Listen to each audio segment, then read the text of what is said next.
அதாவது இந்தியர்கள் ஊட்டச்சத்து நிறைந்த உணவுகள சாப்பிட்றதுக்கு இல்ல. காரணம் என்னன்னா, இவங்க இந்த கல்யாணத்துக்காக கல்யாணம் எல்லாத்தையும் ஆடம்பரமா நடத்துறாங்க. ஒரு கல்யாணத்த நடத்துறதுக்கு ரூ.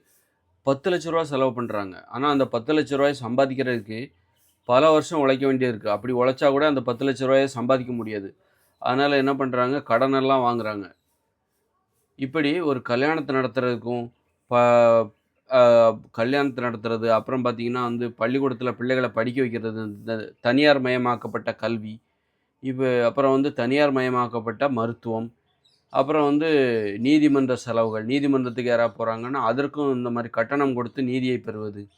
இது போன்ற நடைமுறை மூலமாக இதற்கே இவர்களுடைய உழைப்பு எல்லாமே இவங்க கஷ்டப்பட்டு சம்பாதிச்ச பணம் எல்லாமே இதற்கே பத்த மாட்டேங்குது.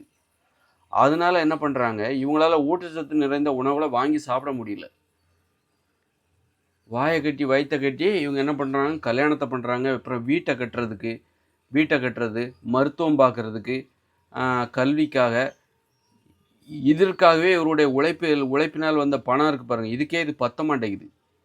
அதனால இவங்களால ஊட்டச்சத்து நிறைந்த உணவுகள சாப்பிட முடியல. அதனால தான் என்ன பண்றாங்க, வயிற்றை நிரப்புவதற்காக, வயிற்றை சமாதானப்படுத்துவதற்காக சோறு சாப்பிடுறாங்க. சோறு ரொம்ப குறைந்த விலையில வயிற்றை நிரப்புவதற்கான உணவு அது. அதில ஊட்டச்சத்து கிடையாது. அதில நோய்கள் தான் தரும். ஆனா, எதனால அத சாப்பிடுறாங்க? அவங்களுக்கு தெரியும். இதுதான் நோய்களுக்கு காரணம்னு தெரியுது. இப்ப பழங்கள வாங்கி சாப்பிடலாம். பழங்கள்லாம் விலை அதிகமா இருக்குது. பழங்கள வாங்கி சாப்பிடணும்னு ஆசை தான். வாழைப்பழம் சாப்பிடணும்னு ஆசை. அப்புறம் ஏதாவது பழங்கள சாப்பிடணும்னு ஆசை தான். ஆனா, அதெல்லாம் விலை அதிகமா இருக்கு. ஆப்பிள் சாப்பிடணும், அன்னாசி சாப்பிடணும், ஆரஞ்சு சாப்பிடணும், திராட்சை சாப்பிடணும். இதெல்லாம் சாப்பிடணும்னு ஆசை தான். ஆனா, அதெல்லாம் விலை அதிகமா இருக்கு. இவங்களால முடியாது. இவங்க மருத்துவத்துக்கு செலவு பண்ணுவாங்களா? அல்லது கல்விக்காக பிள்ளைகள படிக்க வைக்கிறதுக்காக செலவு பண்ணுவாங்களா? எவ்வளோ செலவு இருக்கு பாருங்க. மருத்துவம், வீடு கட்டணும். அப்புறம் பிள்ளைகளுக்கு கல்யாணத்த பண்ணணும். நகையெல்லாம் வாங்கி போடணும். அப்புறம் புனித நீராட்டு விழா, பிறந்தநாள் விழா, மண்டபம் பிடிக்கணும். அது இதுன்னு ஏகப்பட்ட செலவு. ஏதாவது பிரச்சனைன்னா கோர்ட்டுக்கு போனா அங்கேயும் செலவு. இப்படி இதுக்கே பணம் பத்த மாட்டேங்குது. இதுக்கே அவங்க கடன தான் வாங்குறாங்க. அப்படி இருக்கும்போது ஊட்டச்சத்து நிறைந்த உணவுகள அவங்களால எப்படி சாப்பிட முடியும்?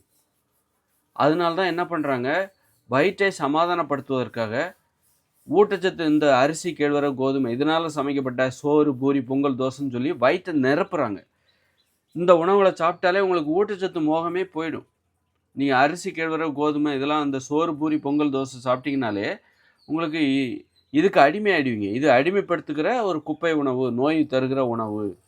இதுக்கு அடிமையாயிடுவீங்க. இத சாப்பிட்டா இதுக்கு அடிமையாயிடுவீங்க. உங்களுக்கு ஊட்டச்சத்து மோகமே வராது. ஊட்டச்சத்து நிறைந்த உணவுகள சாப்பிடணுங்கிற எண்ணமே வராது. இப்போ பெரிய பணக்காரங்க இருக்காங்க. அவங்களாவது பழங்கள சாப்பிடலாம்ல? பெரிய பணக்காரங்க, கோடிக்கணக்கில பணம் வச்சிருக்காங்க. அவங்ககிட்ட ஏராளமான பணம் இருக்கு. அவங்களாவது பழங்கள, ஊட்டச்சத்து நிறைந்த உணவுகள சாப்பிடலாம்ல? அப்ப அவங்களாலயும் சாப்பிட முடியாது. ஏன்னா, நீங்க சாப்பிடுற அந்த சோறு, பூரி இது உங்களை அடிமைப்படுத்தக்கூடியது. இது வேற உணவுகள சாப்பிட விடாது. இன்னொன்னு, அ எல்லா மக்களுமே இந்த சோற தான் சாப்பிடுறாங்க. சோறு, பூரி, பொங்கல், தோசை, பிரியாணிய தான் சாப்பிடுறாங்க. அப்போ அதுபோல தான் மத்தவங்க என்ன செய்றாங்களோ, அதுதான் எல்லாருமே செய்வாங்க. பணக்காரங்களும் செய்வாங்க. எல்லாருமே சாப்பிடுற உணவ தான் ஒரு பணக்காரங்களும் சாப்பிடுவாங்க. பணக்காரங்க இன்னும் கொஞ்சம் காஸ்ட்லியா பிரியாணி சாப்பிடுவாங்க. மட்டன் பிரியாணி சாப்பிடுவாங்க. ஏழைகள் இன்னும் ஏழைங்க குஸ்கா சாப்பிடுவாங்க. அவ்வளோதான். ஏழைங்க பணக்காரங்களாயிட்டா திரும்ப மட்டன் பிரியாணி போவாங்க. அப்போ இதுதான் அவங்களுக்கு சாத்தியமா? அப்போ இந்த ஊட்டச்சத்து நிறைந்த உணவுகள சாப்பிடாம இருக்கிறதுக்கு காரணம் 2 காரணம் இருக்கு. ஊட்டச்சத்து நிறைந்த உணவுகள சாப்பிடாம ஏன் சோறு, பூரி, பொங்கல்ன்னு சொல்லி வயித்த நிரப்புறாங்கன்னா, இவங்களால ஊட்டச்சத்து நிறைந்த உணவுகள வாங்க முடியாது. காரணம், இவங்க வாழ்க்கை முறையில கல்யாணத்துக்காக, படிப்புக்காக, கல்விக்காக, மருத்துவத்துக்காக, வீடு கட்டுறதுக்காக, இந்த சடங்குகளுக்காக லட்சக்கணக்கில செலவு பண்ண வேண்டியிருக்கு. அதுக்கே இவங்களுக்கு பணம் பத்தல. அதனால தான் வயிற்றை சமாதானப்படுத்தணும். வயிற்றை வயிற்ற சமாதானப்படுத்தணும் அப்படிங்கிறதுக்காக, வயித்த நிரப்புறதுக்காக ஒரு உணவு. சோற பொங்கு, குழம்ப ஊத்து, குழச்சாட்டி வயிறு நிரம்பிரும். இந்த உணவு உங்கள அடிமைப்படுத்தக்கூடியது. இந்த உணவுகளை சாப்பிட்டால் சோறெல்லாம் சாப்பிட்டீங்கன்னா, பூரி, பொங்கல்லாம் சாப்பிட்டீங்கன்னா, உங்களுக்கு பழங்கள சாப்பிடணுங்கிற ஆசை வராது. பழங்களை சாப்பிட வேண்டும் என்கிற ஆசை வராது. அதனால இந்த சோறு, பூரி, பொங்கல், தோசை, பிரியாணிலாம் சாப்பிட்டீங்கன்னா, உங்களுக்கு பழங்கள சாப்பிடணும், ஊட்டச்சத்து நிறைந்த உணவுகள் எது? ஒரு கீரைய சாப்பிடணும் இப்படிங்கிற ஆசைலாம் வரவே வராது. இந்த மாரி அப்புறம் நமக்கு 2 வித தடைகள். ஊட்டச்சத்து நிறைந்த உணவுகளை இந்தியர்கள் சாப்பிடாமல் இருப்பதற்கு 2 காரணங்கள். இந்த சடங்குகள், அப்புறம் மருத்துவம், தனியார் மயமாக்கப்பட்ட கல்வி, அப்புறம் வீடு கட்டுறது, இப்படி நிறைய இந்த மாதிரியான செலவு இருக்குல்ல, சடங்குகள், வரதட்சணை, இப்படிப்பட்ட இதுக்காகவே இது ஒரு தடையாக இருக்குது. ஊட்டச்சத்து நிறைந்த உணவுகளை இதை சாப்பிடவே முடியாது. தமிழ்நாட்டில் இருக்கிறவங்களால ஊட்டச்சத்து நிறைந்த உணவுகளை, அதில் இந்தியாவில் இருக்கிறவங்களால இந்த வரதட்சணை கொடுக்குறதுலாம் தென்னிந்தியாவில் தான் இருக்குதுன்னு நினைக்கிறேன். அப்போ இவங்களால ஊட்டச்சத்து நிறைந்த உணவுகளை சாப்பிடவே முடியாது. அப்புறம் இன்னொரு தடைங்கிறது அரிசி, கேழ்வரகு, கோதுமை, சோறு, பூரி, பொங்கல், தோசையெல்லாம் சாப்பிட்டிங்கன்னா, பிரியாணிலாம் சாப்பிட்டிங்கன்னா அது உங்களை அடிமைப்படுத்தும். ஊட்டச்சத்து நிறைந்த உணவுகளை உங்களை சாப்பிட விடாமல் செய்யும். சத்தான உணவுகளை சாப்பிட்றதுக்கு இதில் உங்களை தடை போக விடாது. சத்தான உணவுகளை தேட விடாது. அந்த அளவுக்கு மோசமான உணவு இது.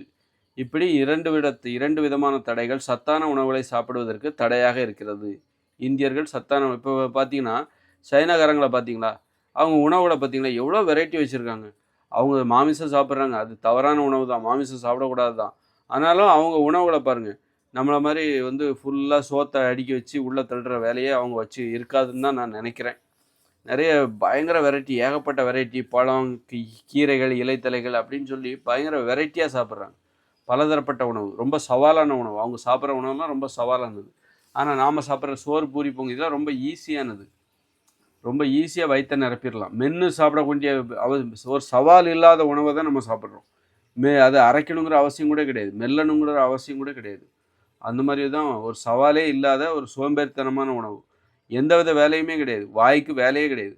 அரைக்கணும், அந்த ஒரு உணவு என்பது எவ்வளோ கஷ்டமான விஷயம். இங்கே சோறெல்லாம் சாப்பிட்டிங்கன்னா அதை அரைக்கணுங்கிற அவசியமே கிடையாது. அப்படியே உள்ள தள்ளி போயிட்டே இருக்க வேண்டியது.